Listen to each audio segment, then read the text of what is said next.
Ladies and gentlemen, if I can have your attention, please. We're going to start the program. Please turn off your cell phones to avoid any interruptions in the program. If you do not want your photo taken, please let the Surrey Board of Trade staff know. We do use photos for both internal and external publications. Ladies and gentlemen, my name is Anita Huberman. I'm CEO of the Surrey Board of Trade. And thank you for attending today's business lunch, his final address with our SFU president, Mr. Andrew Petter. Let's give him a great round of applause.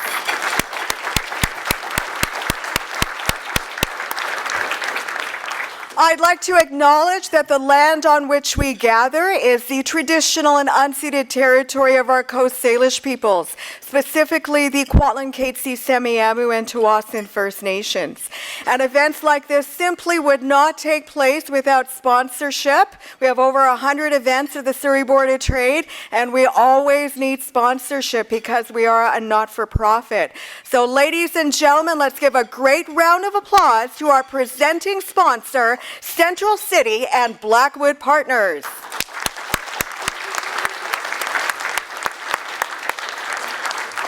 Our community sponsors are the Civic Hotel, Envision Financial, Fasken, and the Surrey City Development Corporation. Thank you so much.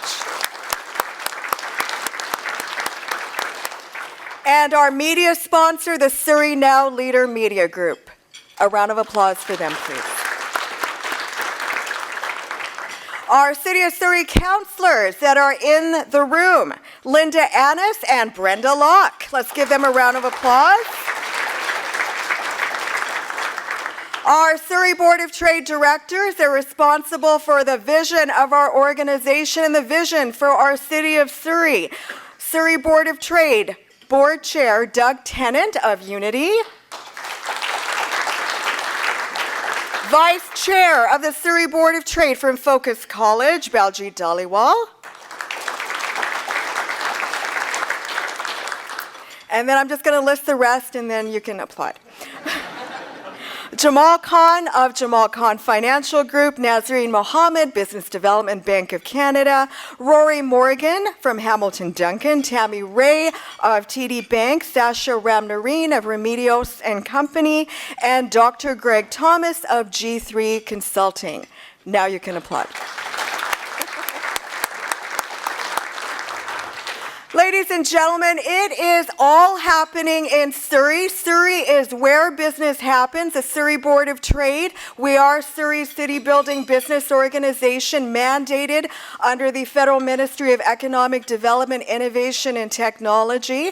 We have close to 6,000 member contacts, and Surrey is going to be the largest city in British Columbia, and we are doing absolutely everything we can through our different diversified service portfolio at the Surrey Board of Trade, whether it's being a concierge of connections, whether it's through our Business and International Trade Center, whether it's saving you time and money or instigating change at the different levels of government by being an advocacy agent. And to tell you a little bit more about Surrey and how exciting it is, as well as the Surrey Board of Trade, please turn your attention to the screen.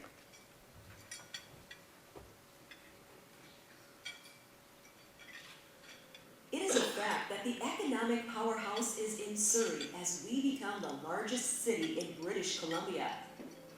That brings opportunity with the largest amount of industrial land and inventory, a border-crossing city with our largest trading partner, and an international docking facility that brings in goods from all over the world. The Surrey Board of Trade represents 6,000 member contacts and over 60,000 employees. You're invited to work together with the Surrey Board of Trade as we set the stage to become BC's largest city. The Surrey Board of Trade connects you to a network of businesses and professionals, locally and internationally. Take your business further, expand your brand, and let the Surrey Board of Trade's government advocacy help your business and your economy. Experience the value of our unparalleled service delivery for your business. Business connections, workplace training, international trade center, government advocacy, Business and Entrepreneurial Center, Industry Development. The Surrey Board of Trade, here to support your business and attract business. Become a member today. Visit businessinsurrey.com. Surrey, where business happens.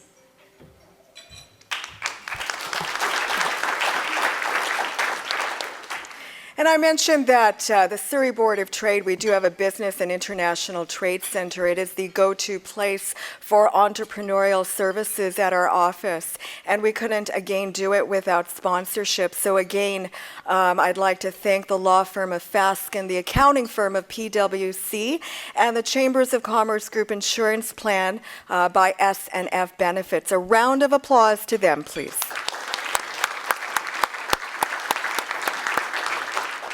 So the Surrey Board of Trade, we consider transportation and education as the economic foundations of driving an economy. And we're so pleased that we have Simon Fraser University in our city. They are part of our economic development continuum. And recognizing our youth under Surrey's Top 25 Under 25 Awards, we've had 9 years of them. Our 10th anniversary is next year. And SFU in itself, in terms of recognition of the great entrepreneurialism, the great innovation, the great project work that they've done in our city to be a change agent, has been just amazing. So SFU has figured prominently in these awards, with nearly 100 current students and graduates taking home the award. Over 100 students. Let's give them a great round of applause. And I believe we have 2 of the Top 25 Under 25 award winners here. We have one. Let's give her a round of applause.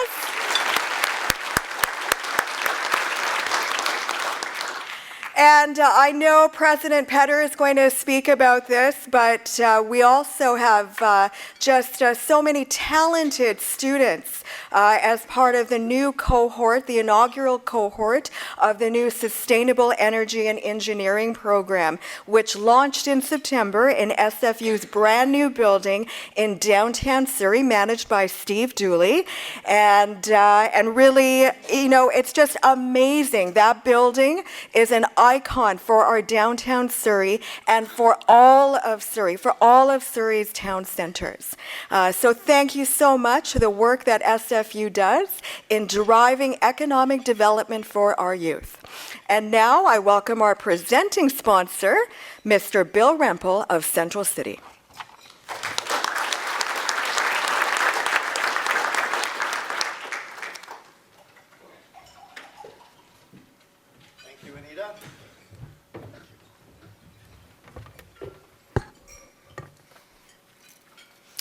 Well, thank you for the opportunity to speak today. I won't be too long, I hope.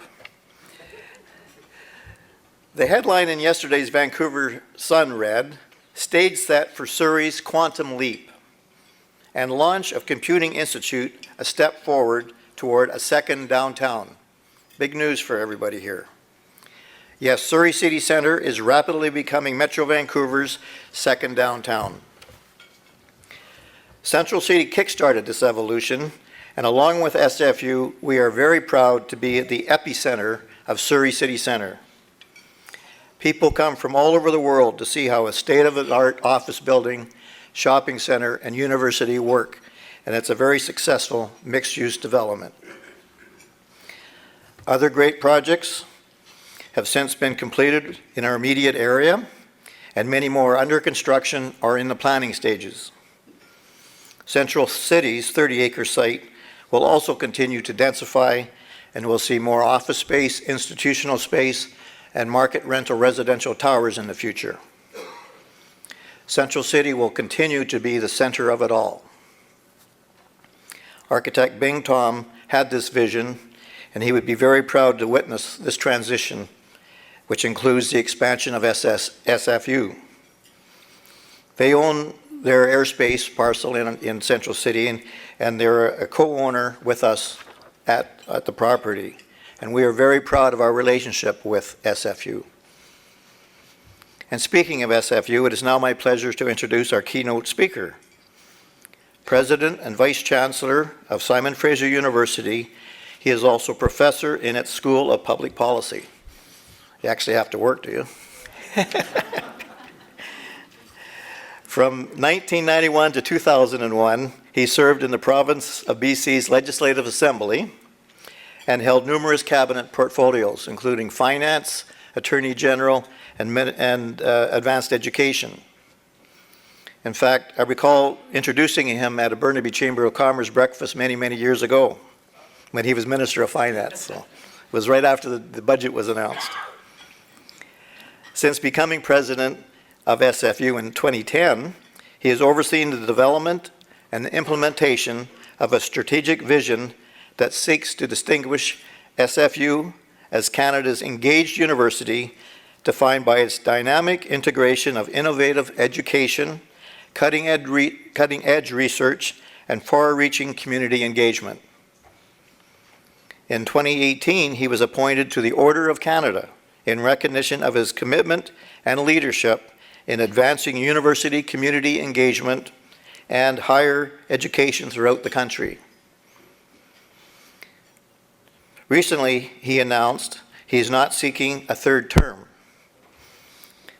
However, he can be very proud of his numerous accomplishments and the legacy he leaves behind, including the new engineering building and the Quantum Computing Institute that was announced at yesterday's event by Premier Horrigan and Minister Ralston. On a personal note, I thank him for his commitment to SFU and in particular the interest you've taken in Surrey. Thank you. So please welcome SFU President Petter.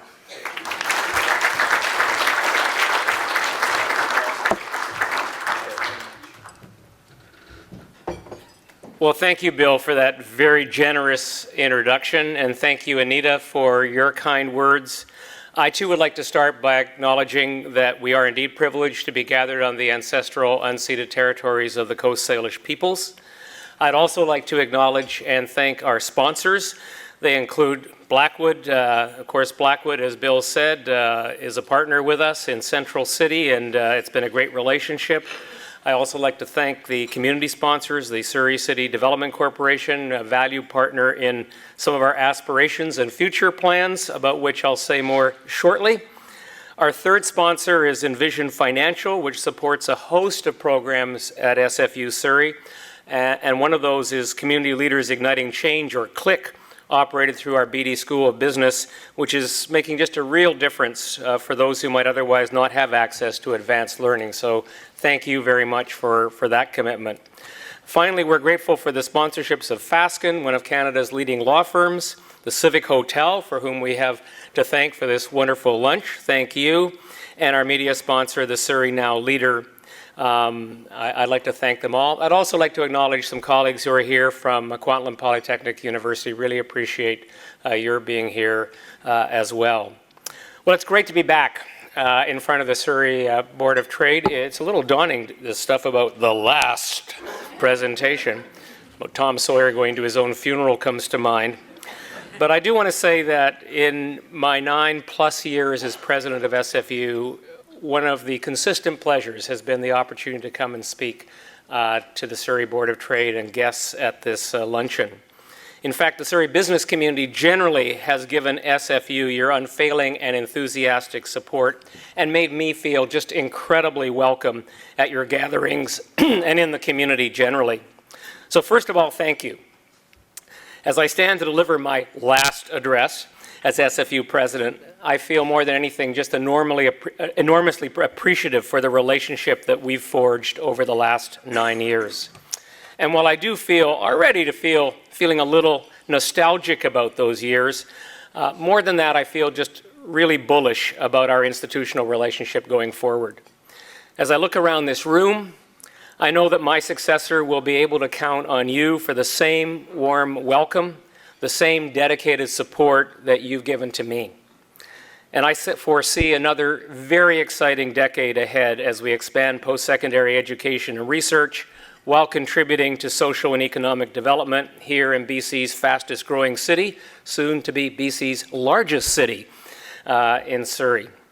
In that vein, I plan to use my time today to put our extraordinary relationship into some context and to look back on what SFU has contributed to the city of Surrey, as well as what Surrey has given so generously to SFU. You know, a great part of our mutual success revolves around the development of Surrey City Centre, and that story began long before our Surrey campus was ever contemplated. This image, dating back to 1975, comes from one of the earliest proposals to turn what was then known as the Greater Vancouver Regional District into a livable region. And as some of you may remember, that was a time when Central City was better known for strawberry fields than urban ambitions. But the GVRD recognized even then that growth in the region would inevitably head east. They looked for a sensible focal point for that growth and proposed a town centre south of the Fraser in an area called Whalley. 20 years later, as shown in this image from the 1996 Livable Region Strategic Plan, there had been further growth. But even with the arrival of SkyTrain in 1994, Whalley was still far from a city centre for Surrey, let alone for the region. That was the reality in 1998 when the late architect Bing Tom and then ICBC Chair Bob Williams showed up in my office to seek provincial support for a new university in this location. Now I need to deviate for a moment into my own political history, something I've been loath to do up until now, for reasons you can see. As many of you know, and as has been mentioned, I was an MLA and cabinet minister in the 1990s. And in 1998, I carried responsibilities for both the Ministry of Advanced Education and the Provincial Capital Commission, which oversaw the capital region in Victoria. Bing and Bob had requested a meeting to talk about the capital region because of ICBC's development plans for the region. That was supposedly the purpose of the meeting. Now I say supposedly because towards the end of the meeting, they asked if they could raise another matter. And when I said, okay, Bing pulled out a map of Whalley, and I quickly realized this whole meeting was a sham. This was the real purpose for the meeting. One decision that had been left to me by my predecessor in advanced education was to finalize the location for what was then called Tech BC, a new technical university that the government had announced in order to increase access to post-secondary education for students in the Fraser Valley. And Cloverdale had been identified as the proposed likely location. Bing would have none of that. Pointing to a struggling shopping mall next to a Whalley SkyTrain station, Bing made the case, as only Bing could, that if the mall were redeveloped as a mixed-use structure that included Tech BC and an office tower, to which Bob proposed to move the ICBC headquarters at the time, the facility would become a catalyst for the transformation of the area into a vibrant city center. Now, had the pitch been made less intelligently, less passionately, or by anyone other than Bing, I would have been highly skeptical. In the circumstances, it was irresistible. The decision to proceed and the City of Surrey's willingness to help make land available marked an inflection point in the history of Surrey City Centre.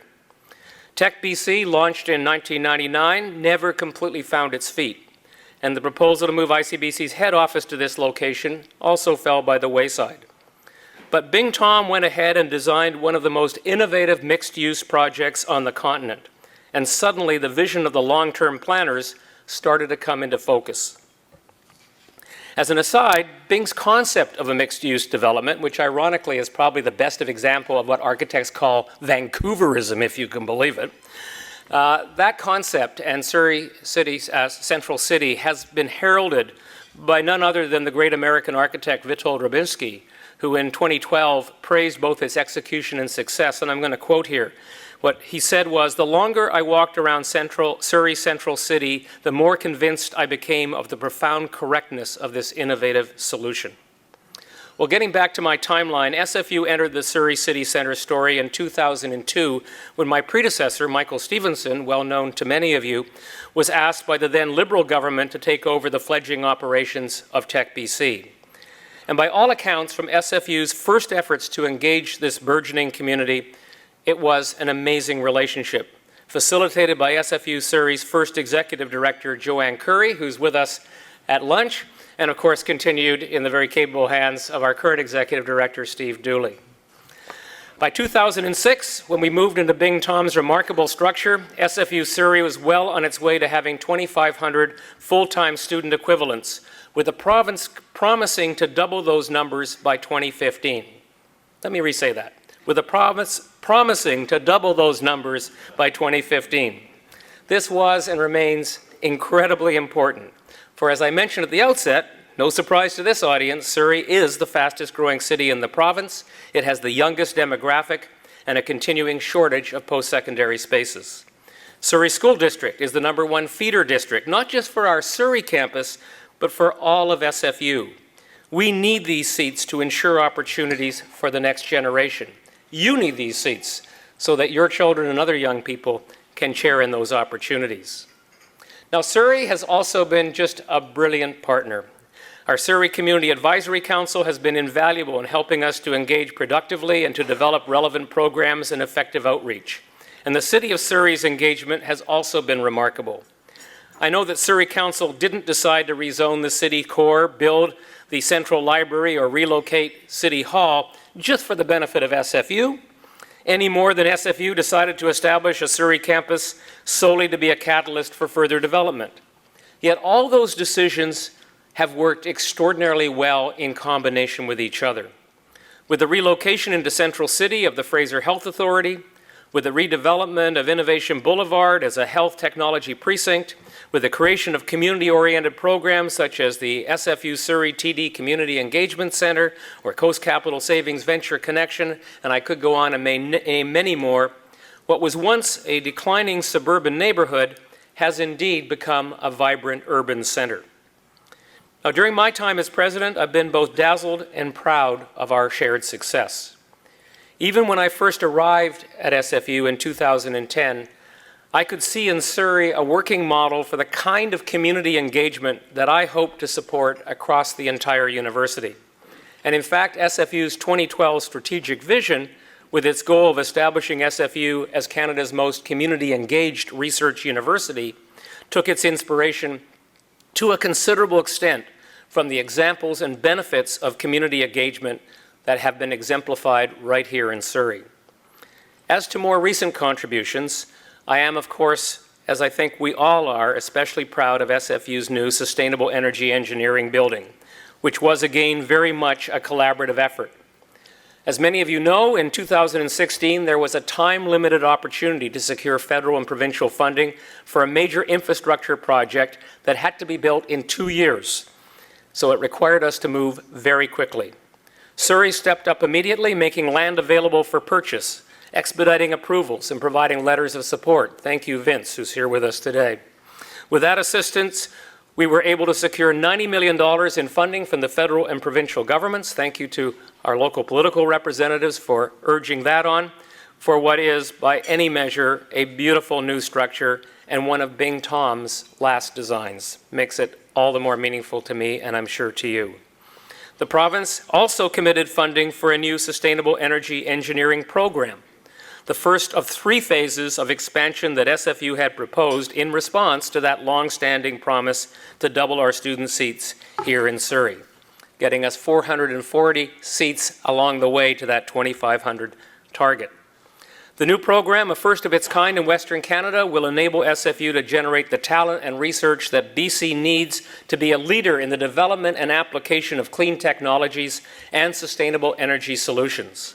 It sits alongside other nationally recognized SFU Surrey programs, including our School of Mechatronic Systems Engineering, which also has a presence in the new building, and our School of Interactive Arts and Technology.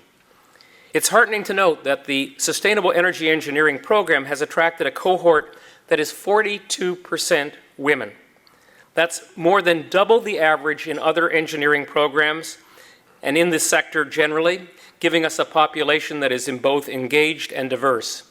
And our Dean of the Faculty of Applied Sciences, Eugene Fima, is here, and I know that he is as proud as I am of that, and we all hope to see that kind of diversity and gender equality continue. This new facility has already been a magnet for further investment. investment. Western Economic Diversification Canada recently announced over $1 million towards a research facility to prototype clean technology solutions for the aerospace industry. And some of you were there yesterday when the province announced a $17 million commitment to a new Quantum Algorithms Institute that SFU will host on our Surrey campus. The institute will be a collaboration between industry, government, and a number of universities, advancing Surrey's status as a centre for high technology research and development. All of which brings me to the word catalyst, to the metaphorical notion that of a substance that increases the rate of a chemical reaction. I certainly believe that SFU has been a catalyst for growth, development, and economic and social activity in Surrey City Centre. But it's never been a one-way street. The benefits that have flowed to Surrey as a result of SFU's presence and activities have been matched by reciprocal benefits for our students and faculty, thanks again to the supportive reactions of those with whom we have engaged. I think of the Downtown Surrey BIA, which has hired more than 100 co-op students over the years, including 12 just last summer. I also think about the many other co-op employers who enable our students to find practical application for their academic knowledge and pathways for future careers. And again, I could go on and speak of the many partnerships we have with many of the organizations that you represent in this room, including, of course, the Surrey Board of Trade. So now we look to a very promising future. And I would say especially promising in light of the other part of yesterday's announcement, in which the province committed itself to promoting Surrey City Centre as a second downtown for the region and to supporting development of an innovation corridor that will create jobs and opportunities from Surrey through to the Fraser Valley. With respect to Surrey City Centre, the potential is huge. Consider the land still available for development. And I'm not going to reference Bill's land because he's already referred to it. I'm going to reference this land, however, in addition, the land that's still available in the area between SFU's campus, the Central City campus, and City Hall. This image gives you a big vision so you can see how much development has already occurred and how it fits within the region. And this one gives you a better view of the prime development space that remains between our original campus and the library and City Hall. Known as Centre Block, we've been working with the city and with other levels of government on proposals to further its development. To begin, the city will be decommissioning the North Surrey Rec Centre, which is the largest building at the far end of the highlighted space. The city and we are also in talks with TransLink to relocate the bus loop, which you can see in the foreground, and which sits on land SFU is holding for future development. These actions will enable the university to double the capacity of our current campus, enable the city to double the amount of office space in the neighborhood, and still leave room for a grand plaza that will establish the area as the social heart of Surrey, and indeed as a center for the region. I won't say more because the details still need to be worked on, but do stay tuned because I am confident that there's much more interesting news to come. I'm hoping, of course, that that news will include early approval of the remaining 2 phases of campus expansion to meet that target that was promised back in 2006, and which we at SFU have been planning for so many years. Both phases that we have in mind address skills in areas identified as high demand in the BC labor market outlook. I've covered them before the Board of Trade, so I won't go in depth, but let me just tell you briefly. The first will be a substantial expansion in our health programming, concentrating on health innovation. Leveraging the strengths of our Faculty of Health Sciences, we propose to add more than 600 spaces in areas designed to improve health outcomes while reducing escalating costs. We're looking at health systems innovation, Indigenous health, health informatics, and potentially a transformative medical program that would prepare primary care physicians to work alongside other community health care providers. In the second phase, we propose to deliver almost 300 new seats in creative technologies, in visual analytics, digital media, and creative entrepreneurship, building on the strengths of our School of Interactive Art and Technology. And we also have plans for more than 1,000 new entry spaces for general studies to try to catch up with the overall student demand south of the Fraser, which continues apace. Now, before I close, I want to come back to the transformation that has already occurred in Surrey and at SFU. And I want to once again credit the man whose vision and drive were so important to the inception and realization of Surrey City Centre. Bing Tom, who died in 2016, too young at the age of 75, was an internationally acclaimed architect, an entrepreneur, and in the best sense of the word, a provocateur. As you can see from this photo, he was a man of abundant good humor. Beyond being able to envision and then conjure up innovative, functional, and beautiful solutions, he was also gifted with the ability to make those visions real for others, as he made them real for me when I was Minister of Advanced Education. I regard myself privileged to have known him, and I believe we are all extraordinarily fortunate that he directed his talents and attention to this city. We will forever be blessed by the result. For my part, I'm just grateful for the contributions that I've been able to make to the development of SFU and the Surrey City Centre with your support, and I will not let up in my efforts to add to those in the remaining 11 months I still have in my presidency. But I am intensely aware that none of this would have been possible, none of it will be possible unless we work together. And in that, I am so gratified to know that I and my successor can count on your consistent and continuing support, along with others in the Surrey business community.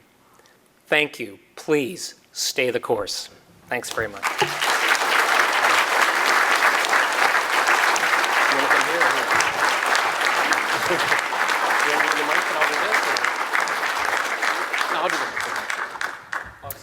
So, ladies and gentlemen, we have time for questions. There is a microphone in the middle of the room. Please state your name, your company name, and your question or comment very succinctly.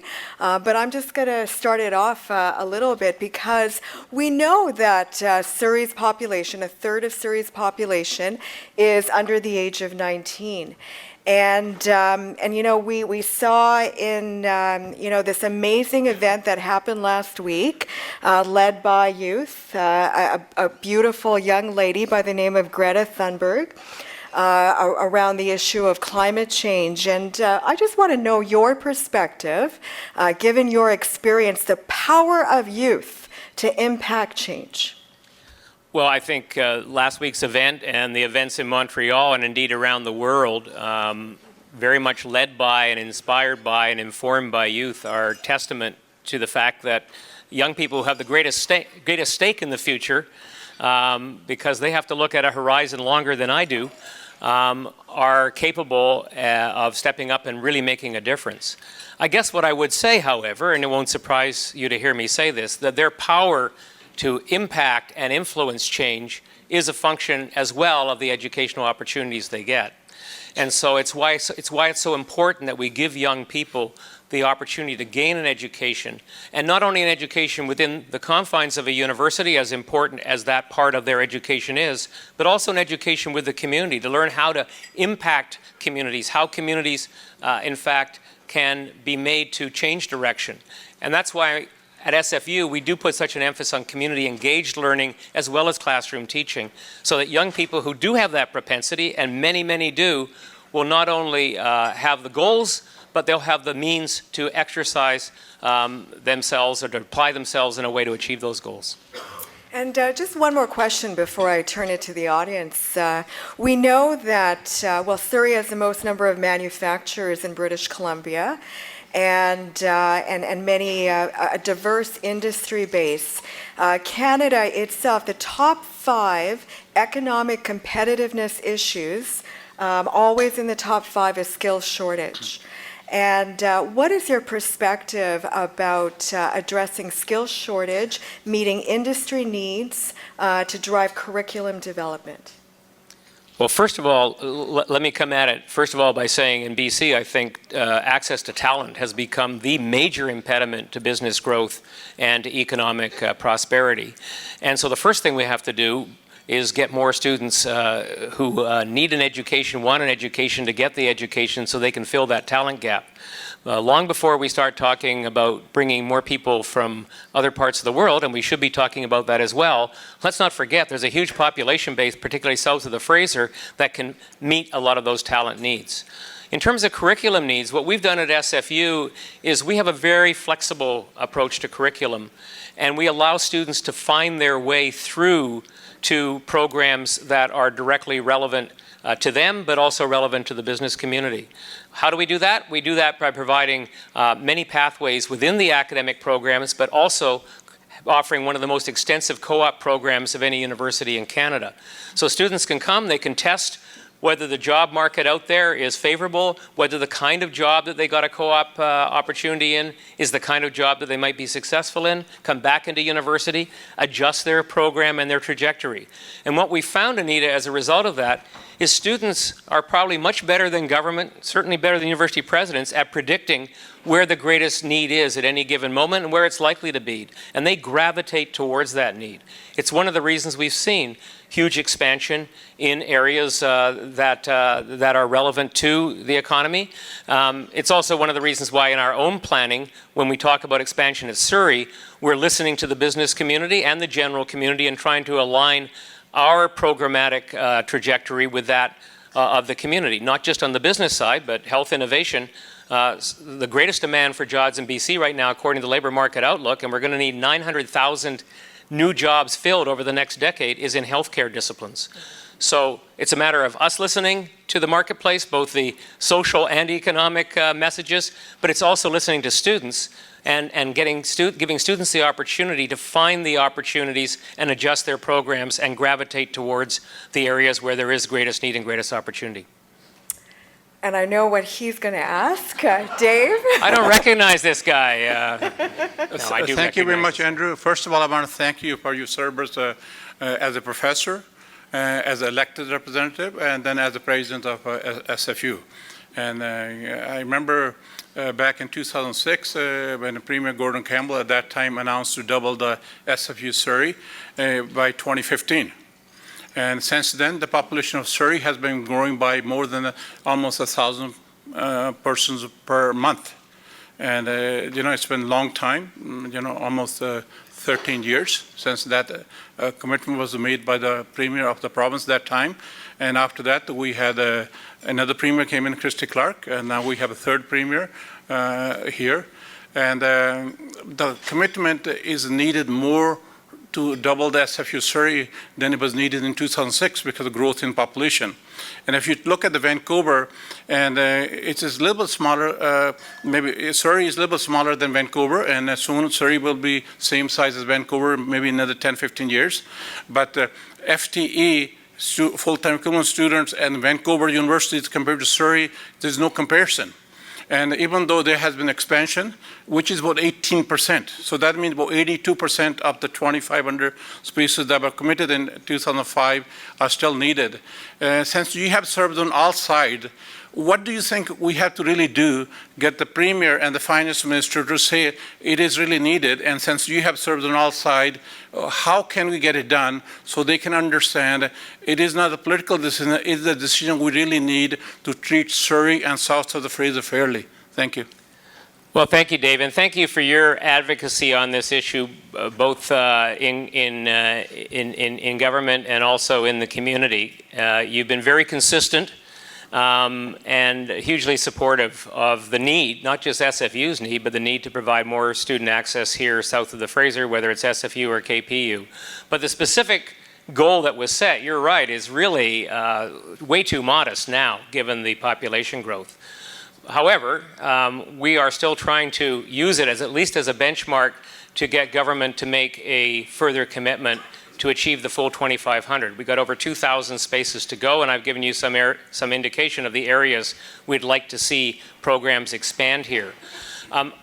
While yesterday's announcement was not a specific commitment, and certainly didn't come with the dollars for either the capital or operating costs, I think it was a very positive announcement in terms of expansion. Both the understanding that the government needs to play a more active role in the development of Surrey City Centre itself, knowing that SFU is going to be a player within that mixed-use development, plus the understanding that the opportunity to create more jobs and more opportunities lies south of the Fraser, and the obvious need to find the talented people to fill those jobs. So we have the supply.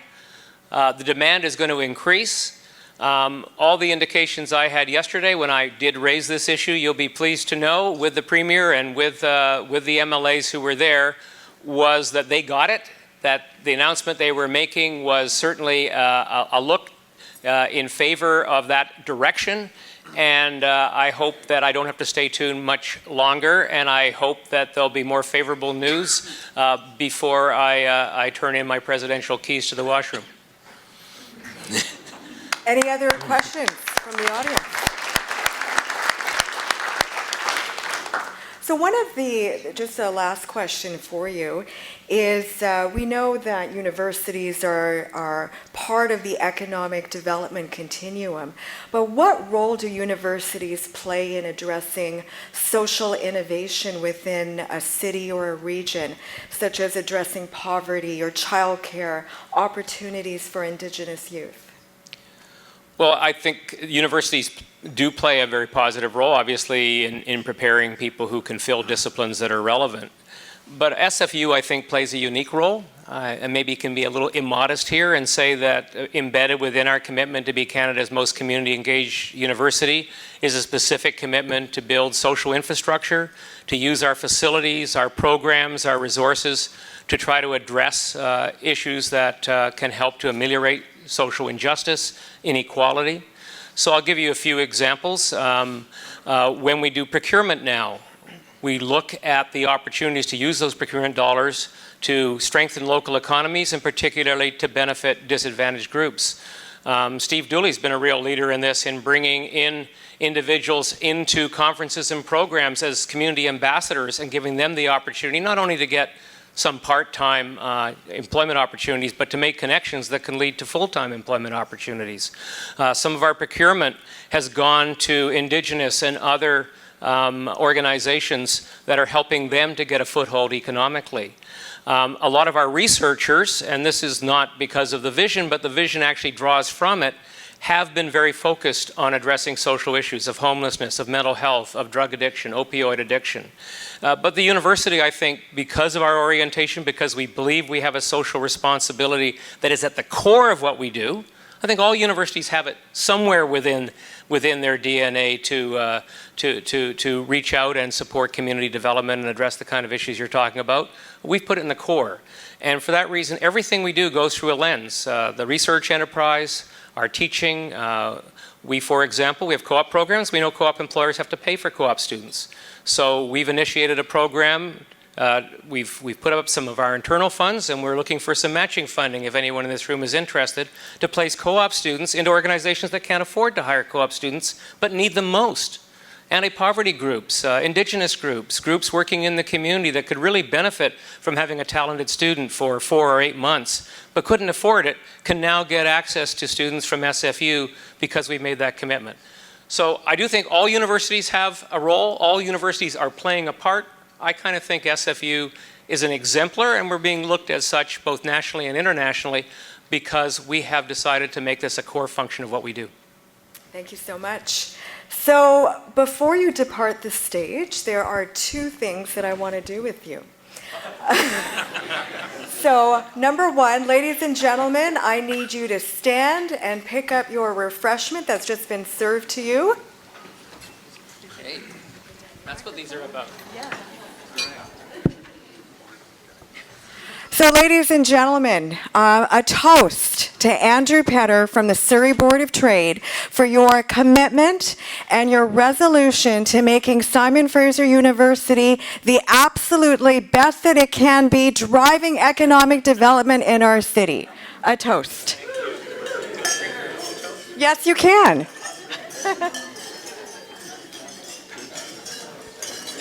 You may be seated. And we also have a plaque from the Surrey Board of Trade as well, which I'd like to present to you as well, because universities absolutely need to have a partnership with the business community, and I've so appreciated our partnership together. Thank you so much.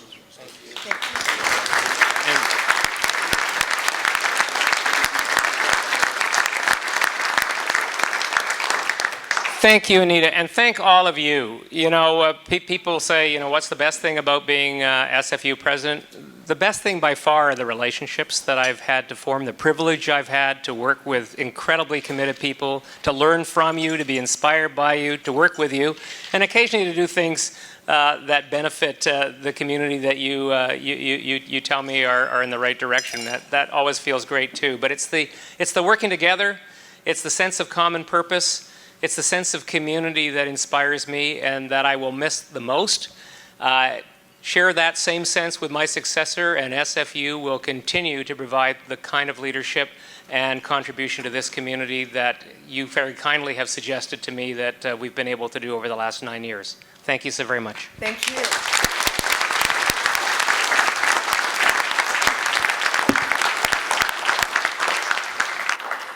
So in conclusion, ladies and gentlemen, we have a great roster of events at businessinsurrey.com. Tomorrow we're featuring Belgium as part of our International Trade Center Discover Trade Series at the Sheraton Hotel.